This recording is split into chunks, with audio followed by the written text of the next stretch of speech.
आम सुस्थ परिवार गठन करवा एवं मार्जित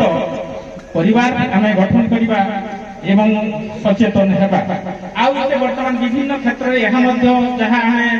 व्यवस्था सामाजिक व्यवस्था देखा जाउची जे अनेक समय एमती भी व्यवस्था कराई जहाँ कि अनेक जो मानकर आर्थिक स्थिति बिगड़ी जामिति सामाजिक व्यवस्था से भाराक्रांत न करू। जदि निज रक्त संपर्कीय कौन मामू झी हो कि कौन संपर्कीय भितर एमती जदि झी अच्छा से पुओ झी भितर जदि से भितर जदि पसंद हुए ताकू प्राथमिकता दे। जदि आर्थिक स्थिति ठीक ना आम से बहु आडंबर नक निराडंबर जीवन निराडंबर भाव में विवाह कार्य संपादित होगापी समाज लोक आम प्रोत्साहन देवा।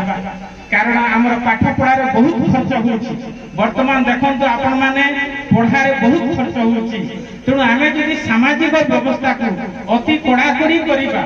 एवं अत्यधिक जदि खर्च करवा ताहले आमर आर्थिक स्थिति बिगड़ी जाई पारे। तेणु ताहाको देखिक बैलेंस जमी भारसाम्य रक्षा हेब। तेणु आमर सामाजिक कार्यकलाप जो विवाह 21 जो तो कुमारी व्रत होची तार जमी खर्च जदि कम हो जाए ताहले एवं परंपरा जहाँ आम कर आमर पूर्वपुरुष माने ताकू देखिकी आम कार्य करना ताहले सेटा आम सभ्य बोली कहवा सेटा हम विज्ञ बोली कहवा। अनेक कथा एमती अच्छी तेणु मु तो बेसी पूर्व अनेक कही भी सारी जे मते जो हिसाब से कहुला मु कही सारी जे मु अति जूनियर मो ठारे से ज्ञान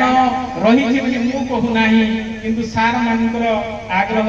एवं इच्छा को टाली न पारिकी आसी जहाँ मोर पाखरे थिला जति तारमाने से ऊपर आपण उपस्थापन करी। आउ गोटे कथा समाज रे वर्तमान देखा जाउची सेटा हला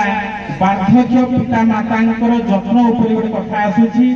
एबे वर्तमान देख मु तो कहि प्राय आम समाज रे टिके देखि माली जाति रे प्राय टिके सचेतन अछंती एवं मां बापार परिवार मां बापा को सेवा जत्न ऊपर प्राय टिके गुरुत्व दउछंती कि अन्य संप्रदाय इलाका टिके देखिले मुझे अलग लगे। कारण आम माली जातिर जो गोटे स्वभाव आम गोटे कंट्रोल भाव में रही था एवं बेसी आम माने सीमा लंघी न था लक्ष्मण रेखा को आम माने लंघी न था आम सब बेले धार्मिक प्रकृति आम जीन जहाँ आम जीन जहाँ गोटे धार्मिक प्रकृति तेणु आम से समाज में जहाँ देखुची अनेक समय बापा मां नेग्लेक्ट करा